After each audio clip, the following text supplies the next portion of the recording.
You all set? Can you hear us all, Thomas? Yeah. All right. We'll direct questions through the chat. First question up will be from Kyle Austin from M Live. Hey, Thomas, thanks for doing this. Just wondering, first of all, the last week or so without having Coach Izzo at practice, how is that different? How is the dynamic different? And how have those other coaches kind of changed to help you guys? Yeah. So, obviously it's been different. I think one thing, I give credit to the assistant coach for stepping up. At first we kind of came out a little flat, but we've slowly picked it up. And, we had a good scrimmage the other day, which we really bounced back. And I feel like we really improved on a lot of stuff there. But we're going to have to try to get used to stuff like this. It's kind of almost kind of like preparing us in a way because, anybody could go down at any point of the season. So, like we could have an assistant coach go down, a player go down, our trainer go down. So, we just got to be ready for stuff like this and just expect like the unexpected. Hey, TK, before we go to the next question, can you flip your phone? So there you go. That's better. Next question up will be from Stephen Brooks from 24/7 Sports. Hey, Thomas. I just asked Gabe the same thing. I'm just curious if there's any NBA teams that you think that you would like personally, just for whatever reason, to like to see Cassius go to, like to see Xavier go to tonight. And what are just your plans to watch the draft? Are a lot of you guys getting together as much as you can, I guess, or how are you guys going to approach that? Right. Obviously, me, like growing up in the Detroit area, I'd love to see one of those two go to the Pistons tonight, but I'm not sure like if that'll happen. I think it'd kind of be cool for one of them to go out to LA to join LeBron. I kind of like watching LeBron in a way just because like he's one of the best players of our generation and of all time. So I think that'd be cool to see him go out there. But honestly, I'm just happy for both of them, playing with them in the past 2 years just to see them get drafted tonight because they definitely will. What about your plans to watch it? Are any of you guys going to be watching together, you think, or how are you going to approach that? I'm not sure what we're going to do tonight. I'm sure like a bunch of guys will get together. Maybe we'll go to Foster's place. Obviously, Foster's one of the captains, so usually he kind of organizes stuff like that. So I'm sure maybe we'll watch maybe the first half of the draft together. It depends like on what guys are doing homework and stuff, but that's usually something we'll talk about like after practice to get together. Thanks, man. Next question up is from Matt Charbonneau from the Detroit News. Thomas, I can imagine not hearing Tom Izzo's voice at practice is a little odd. What has that been like the last week or so? Not hearing that constant Tom Izzo screaming and hollering and everything. Right. It's been different. I can say that maybe like 100% of the guys, one of the reasons why they committed here is because of Coach Izzo. I mean, I think there's only 5 Hall of Fame coaches nationally still coaching right now for college. So, it's just been like a little bit different to get adjusted to. We've had it like in the past, maybe coach misses a practice here and there, but it's been like totally different. This whole year has been different though. So it's kind of good in a way where we can kind of expect what I said earlier, like expect the unexpected. So just like kind of getting used to stuff like that, right? And just kind of overcome adversity, I'd say. We dealt with a ton of it last year with our team, and I think it's only going to help us just in case, somebody else goes down. And what about you in particular? I know the 5 spot is a crowded position on this team right now, and a lot of guys that can contribute in a few different ways. Where are you at with that right now, and how do you see your role kind of expanding this year, especially early in the year, being a guy who's a little more experienced up there? Yeah, so I think obviously I'm one of the most experienced bigs this year. Being around being on my junior year, I kind of see myself as kind of like a glue guy again, a guy that can help the team any way possible, and a guy that can get people open, get people the ball, and like screen, run plays for dudes, and like get guys open. But especially like at where I say like our bigs in general, like our 4 and 5 is the most deep position. So I think a lot of things we can do this year is we can throw a bunch of different bodies at people, and put guys in there for spurts. Someone like Julius has improved a lot this offseason. Markey has gotten better. And then you have Malik and Joy that can play the 4, and then you also have Monty, who's like a very talented freshman. So I think a lot of it will just be like at first kind of figuring out minutes and how we're going to do that.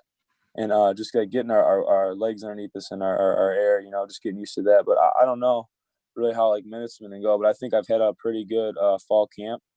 So I think I'm just going to be kind of like a glue guy, almost kind of like maybe not, obviously not to shoot the ball as good as Kenny, but try to do stuff like Kenny does and just try to like be in the right place at the right time.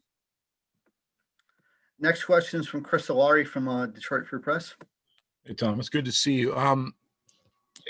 Talk a little bit about what the past few months have been like in terms of the team building.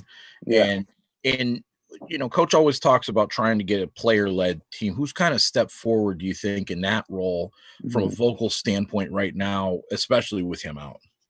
Yeah, so I think one person for sure who's probably the one of the best leaders on our team, if not the best, is definitely Josh Langford. He's been out the past 2 years with his foot, and maybe he was like a little bit quieter, not as involved, just being out, just kind of like. But Josh has always had a good attitude towards it. I just think with Coach Izzo going out, and unfortunately getting Corona, that I think Josh has really stepped up even more. So as a leader and really has improved. Josh is always the one talking to us in the locker room before practice, saying like, let's have a good practice, let's take coaching the right way today. And we had a team meeting a couple days ago, and I think Josh is one of the vocal people, and also I think Foster has done a great job too. I think Foster doesn't get as much appreciation as he should. I think him and Josh are right there as being one of the top 2 vocal leaders on our team. And from Josh's standpoint, what has it been like for you to kind of see his resurgence and kind of where he's at right now physically? It's amazing. It's something that I personally did not expect to happen. After Josh hurt his foot the second time, like I honestly, like in my opinion, I thought Joshua's career was going to be done here. Just like the fact that he can recover from basically hurting his foot 2 years in a row and have the perseverance to stick through it and go to rehab every day, because that definitely sucks to do. And just keep working and getting better. I don't know if it's something I could do. It just makes you trust anything Josh can say or do on the court, because like it's something that you want to go to battle with. Because if he can go through that, he can do anything on the court with you to try to make the team better.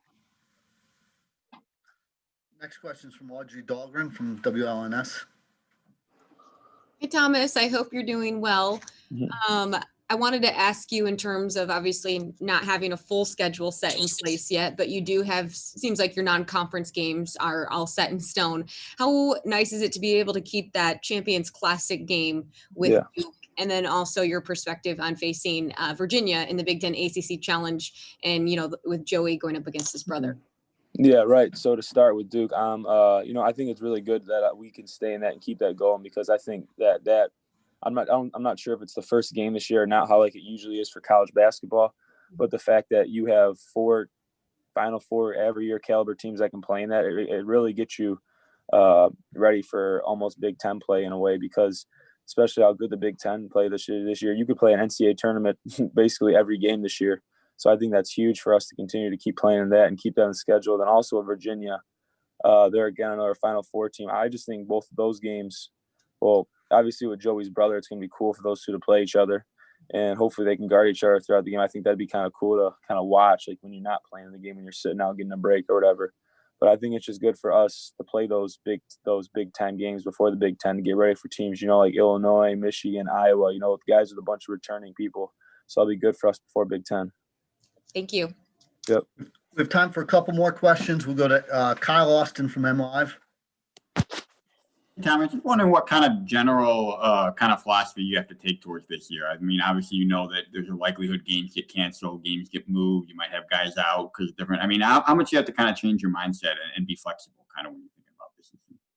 Right. So I think one way you got to think about it is you just got to take one day at a time, and also with that, for the sake of our team, is we have to make sure we do everything we can do, with the testing, with not going to places where there's crowds, wearing your mask and doing all that stuff. So I think it's just controlling what you can control and just kind of like taking one day at a time. Like we can't worry if whoever we play, Duke, Michigan, whoever we play, we can't control what they're doing, what their guys are doing. So I think it's just us making sure that we keep our team bubble intact and making sure that we are in the right places at the right time. So I think that's the most important thing, and then just taking one day at a time. Next question is from Jim Comparoni. Hey, Tom, thanks for taking time out to do this with us. We appreciate it, Thomas. Now, you said you're aiming to be a glue guy. What skills and areas did you feel that you needed to improve upon in order to expand your role to be that kind of glue guy? What have you needed to improve upon based on what we've seen the first couple of years? Right. So I think one thing was just kind of like improving my strength. Guys kind of say it's cliche, but I really do feel like I've done a great job with that over the course of quarantine. I had a best friend back home who basically, had kind of like a mini weight room in his basement. My best friend, from back home. So I was over there, almost lifting every day, you know, just to try to get stronger because there was nothing else to do for the 4 or 5 months we were in quarantine. So I think that was the number one thing. But also, I just think kind of like my experience in a way, like on the court, like I'm not really thinking what I have to do anymore. Like I just kind of know it. I know the system. Like I'm in the right places at the right time. So I think that really helps me out too, being an upperclassman with age and not like really thinking that through and like having that like stress me out. And the same thing as plays. Like I know all of them. All right. Also, you said that your team wants to throw bodies at people inside. I imagine one of those bodies could be freshman Matty Sissoko. Yeah. What are your first impressions of him and how is he playing? Well, my first impression of Marty is he looks like DK Metcalf, the football player. That dude is just huge. Like he is literally like probably strongest freshman in the country, if not like one of the strongest bigs in the Big Ten. It's just crazy, like how much of a gifted of an athlete he is. You know, and that was like my first impression of him. But like throughout camp, he has gotten better. You know, he's gotten better. Like just like being able to like catch, you know, like fast passes on the break and stuff, or like no look passes, and just honestly just learning the system. So I think he's made huge improvements over the 3 or 4 weeks we last had. Okay, thank you. That last question we have will be from Chris Solari. Kind of want to, after everything you guys have been through and knowing that there's a lot of uncertainty ahead, how have you guys, in terms of dealing with the mental aspect of this, kind of processed everything, and how do you deal with it moving forward, knowing that not everything is necessarily certain? I mean, it's got to be, you know, there had to have been some lessons learned in March that maybe you're applying now. Yeah. So I think one thing is just, as I said earlier, just take one day at a time and control things you can control. Because, you know, I mean, I would assume, you know, every game will not be played this year. There'll be cancellations, and our Big Ten, for us, I'm sure there's a good chance we don't play every game. But you know, it's just going to be a different approach this year in a way of you just got to be ready for anything. You know, we could be warming up 10 minutes before a game and something gets canceled, you know. So it's just going to be different. And I just think that if we can control the tangibles of us staying safe, us wearing our masks and doing stuff like that, then we'll be okay. Awesome. TK, thanks so much for taking the time. Yep. Appreciate you guys. Thank you.